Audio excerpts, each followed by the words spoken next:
Assalamualaikum warahmatullahi wabarakatuh. Innal hamdalillah nahmaduhu wa nasta'inuhu wa nastaghfiruh. Wa na'udzubillahi min syururi anfusina wa min sayyiati a'malina. May yahdihillahu fahuwal muhtad wa may yudlilhu fala hadiyalah. Asyhadu an la ilaha illallah wa asyhadu anna Muhammadan abduhu wa rasuluh. Allahumma shalli wa sallim ala nabiyyina Muhammadin wa ala alihi wa ashabihi wa walah wa ba'd. Saudara-saudara sekalian, shaimin, shaimat, sholihin, sholihat dimanapun Anda berada, alhamdulillah untuk kesekian kalinya kita bisa berjumpa lagi bertatap muka dalam rangka tawassul bil haqqi dan tawassul bis sabar. Mudah-mudahan perjumpaan kita ini menjadi amal soleh bagi kita semuanya, dan mudah-mudahan senantiasa kekal sampai nanti kita sama-sama masuk surganya Allah Subhanahu wa taala. Saudara sekalian, yang mudah-mudahan dirahmati Allah Subhanahu wa taala, kita masih di kajian Majalisus Syahr Ramadan, Majelis bulan Ramadan, di mana kita membedah karya Syekh Al-Allamah Muhammad bin Shalih Al-Utsaimin rahimahullah. Kita sekarang masuk pada majelis yang ke-9. Sebelumnya di majelis yang ke-6, 7, dan 8 kita berbicara tentang kelompok manusia dalam menghadapi puasa Ramadan. Ada 10 pembagian yang ditulis dan diringkas oleh Syekh Utsaimin rahimahullah. Adapun di kesempatan kali ini kita akan berbicara tentang hikmah di balik ibadah puasa. Saudara-saudara sekalian yang mudah-mudahan dirahmati Allah Subhanahu wa taala, poin pertama yang ingin kita sampaikan bahwa tidak ada satupun syariat Allah Subhanahu wa taala yang sia-sia. Setiap syariat yang Allah Subhanahu wa taala turunkan pasti ada nilai, ada maslahat di dalamnya. Allah Subhanahu wa taala Maha suci dari berbuat hal yang sia-sia, termasuk dalam mensyariatkan berbagai macam ibadah. Salat ada hikmahnya, kemudian ada tujuannya. Demikian juga ibadah sedekah, ibadah haji, ibadah umrah, bahkan ibadah yang lebih kecil seperti senyum kepada saudara kita, perintah untuk menjawab salam, semuanya ada maqasid, ada tujuan. Demikian juga ibadah siam, ibadah puasa, ada hikmah yang Allah Subhanahu wa taala tetapkan dalam ibadah siam.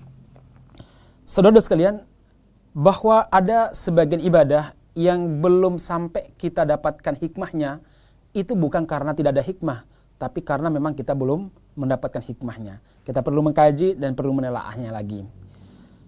Saudara sekalian yang mudah-mudahan dirahmati Allah Subhanahu wa taala, apa hikmah teragung dalam ibadah puasa? Tentu sangat banyak. Namun di antaranya yang paling penting kita akan sebutkan dalam beberapa poin berikut. Yang pertama, jemaah sekalian, puasa merupakan ibadah yang dengannya kita melatih jiwa, yang dengannya kita melatih nafsu kita. Di sini disebutkan waqad syara'allahu al-ibadat wa naddama al-mu'amalat ibti'alan wa imtihanan li ibadihi. Sebagian besar syariat yang Allah Subhanahu wa taala turunkan kepada kita, itu semuanya dalam rangka untuk menguji kita, menguji keimanan kita, dan juga yang luar biasa adalah apa? Untuk melatih nafsu kita supaya tetap taat kepada syariat Allah Subhanahu wa taala. Saudara sekalian yang mudah-mudahan dirahmati Allah Subhanahu wa taala, karakter nafsu itu pingin bebas, tidak ingin diatur, ingin melampiaskan semua yang diinginkan, itu karakter nafsu. Nah, kalau kita biarkan nafsu kita terus mengikuti tabiatnya, kita akan rusak. Tapi kalau seandainya kita latih, dan pelatihan terbaik untuk menahan nafsu dan mengendalikannya adalah dengan mengikuti syariat Allah Subhanahu wa taala. Dan yang paling penting adalah ibadah siam. Nafsu biologis ataupun syahwat berhubungan biologis kita bisa melatihnya, nafsu makan juga kita bisa melatihnya, nafsu minum juga demikian. Nah, saudara sekalian yang mudah-mudahan dirahmati Allah Subhanahu wa taala, orang yang mampu mengendalikan hawa nafsunya, maka dia adalah orang yang sangat beruntung. Allah Subhanahu wa taala berfirman, fa amma man khafa maqama rabbih wa nahan nafsa 'anil hawa fa innal jannata hiyal ma'wa. Siapa yang punya rasa takut kepada Allah Subhanahu wa taala, wa nahan nafsa 'anil hawa, dan mampu menahan hawa nafsunya dari keinginan nafsunya, maka fa innal jannata hiyal ma'wa. Bagi dia surga sebagai tempat tinggalnya. Kalau sekali lagi dia mampu mengendalikan syahwatnya, mampu mengendalikan nafsunya.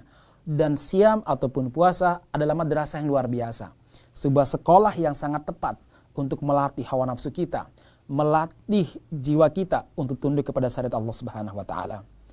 Kemudian saudara sekalian yang mudah-mudahan dirahmati Allah Subhanahu wa taala, siam adalah ibadah yang sangat dicintai oleh Allah Subhanahu wa taala. Kenapa? Sebagaimana kita jelaskan pada pertemuan-pertemuan sebelumnya, ibadah-ibadah lain dilakukan oleh seorang manusia, seorang hamba untuk dirinya. Beda sama siam. Kita melaksanakannya untuk Allah Subhanahu wa taala. Sebagaimana dalam sebuah hadis qudsi, di mana Allah Subhanahu wa taala berfirman, "Kullu amal ibni Adam lahu illa siyam." Semua aktivitas anak Adam itu untuk dirinya. Untuk dirinya. Illa siyam, kecuali puasa. Fa innahu li, karena puasa untukku, yaitu untuk Allah Subhanahu wa taala. Dan aku yang akan membalasnya dengan balasan dari sisiku. Kenapa demikian, saudara sekalian? Karena ketika kita puasa, keinginan pribadi kita itu kita tahan untuk mewujudkan keinginan Allah Subhanahu wa taala. Apa yang diinginkan oleh Allah Subhanahu wa taala pada puasa? Allah Subhanahu wa taala menginginkan kita untuk menahan syahwat makan, syahwat minum, syahwat berjima dan syahwat-syahwat lainnya, dan tunduk kepada aturan Allah Subhanahu wa taala dari terbit fajar sampai tenggelamnya matahari. Ketika kita mampu melaksanakannya, berarti kita memenuhi keinginan Allah Subhanahu wa taala, maka Allah Subhanahu wa taala sangat senang dan sangat luar biasa cintanya kepada kita.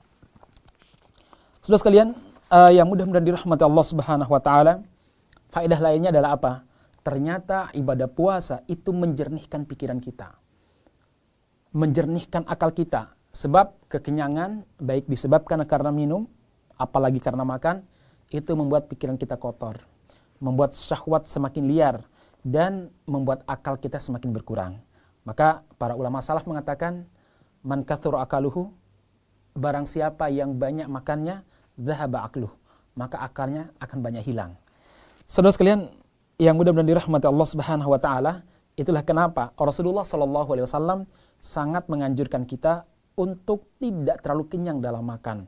Apalagi kalau tidak makan, dalam makna tidak puasa, lebih baik lagi. Rasulullah sallallahu alaihi wasallam pernah bersabda, ma mala'a ibnu adama wi'an syarrun min batnin.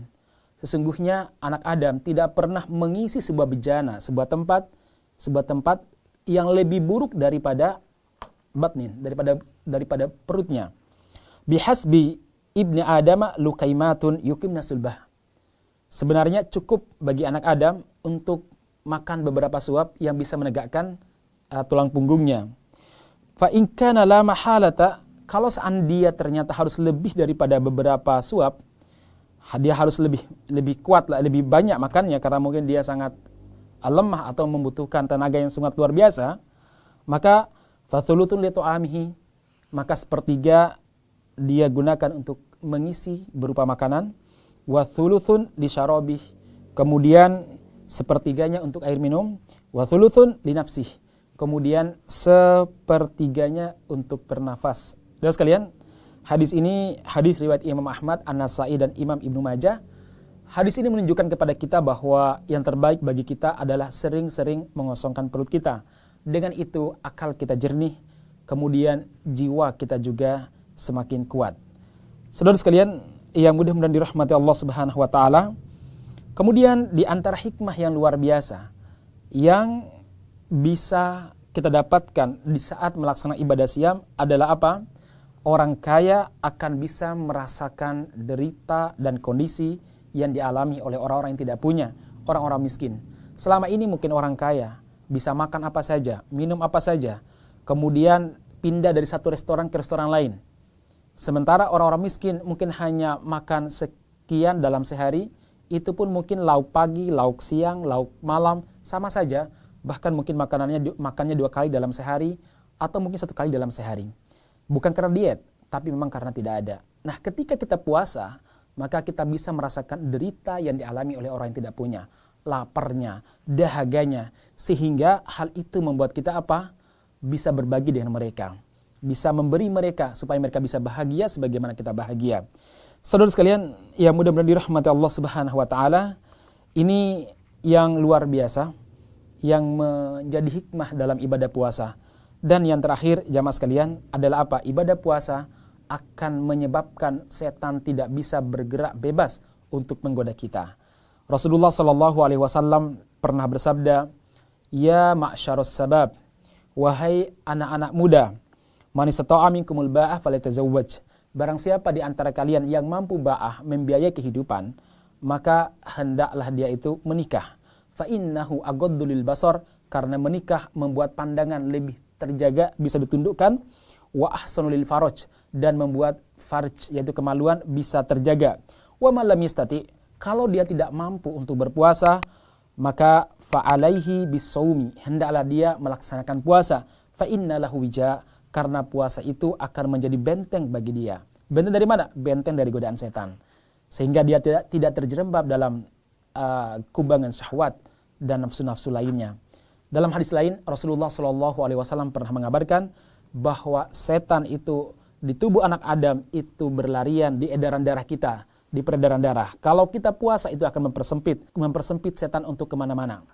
Saudara sekalian, ini adalah beberapa hikmah dari ibadah siam, dan tentu masih banyak hikmah-hikmah lainnya. Semoga Allah Subhanahu wa taala senantiasa memberi kemudahan kepada kita untuk bertaqarrub kepadanya, terutama di bulan Ramadan ini. Lebih-lebih dengan ibadah siam dan ibadah qiyamul lail ataupun tahajud. Barakallahu fikum ajma'in. Assalamualaikum warahmatullahi wabarakatuh.